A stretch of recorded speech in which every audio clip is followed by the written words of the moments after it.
Et en sport, les léopards U20 de la RDC ont battu les fauves du Bazou-Bangui mardi au stade de Martyrs de la Pentecôte sur les scores étriqués d'1-0 en match comptant pour la deuxième journée du tournoi Fatih Cup. La seule réalisation de la rencontre a porté la griffe de Chris Mbende à la 34e minute des jeux. Patrick Osomba pour plus de détails.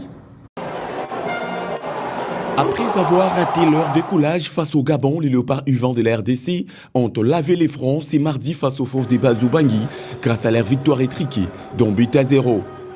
Les deux équipes ont abordé les matchs avec un pressing haut jusqu'à la fin du premier quart d'heure.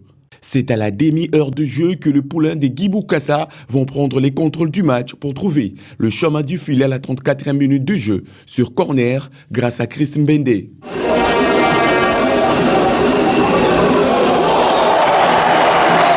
Après les citrons, les fauves congolais vont dominer latéralement la République centrafricaine, mais ces derniers, moins réalistes, vont tout simplement bouffer la fête du match. Ce deuxième match a permis au coach Guy Bokassa de se faire une idée sur le travail qui devra se faire avant la troisième journée.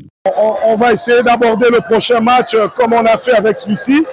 On n'a aucune pression sur nous, on a trébuché lors du premier match. Là, on va rester concentré pour faire un bon match contre le Congo-Brazzaville. Comme je l'ai dit après la conférence de presse, on a eu un souci de gestion des émotions.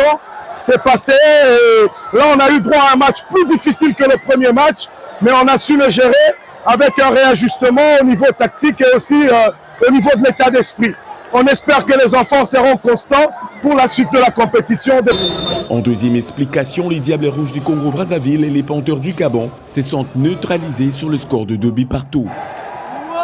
La troisième et la dernière journée du tournoi Fatih Cup va intervenir ce vendredi 7 juillet 2023 au stade des Martyrs de la Pentecôte. Les léopards de la RDC affronteront les Diables Rouges du Congo-Brazzaville et les fauves des Bazou-Bangui de la République centrafricaine offriront leur hospitalité aux Panthers du Gabon.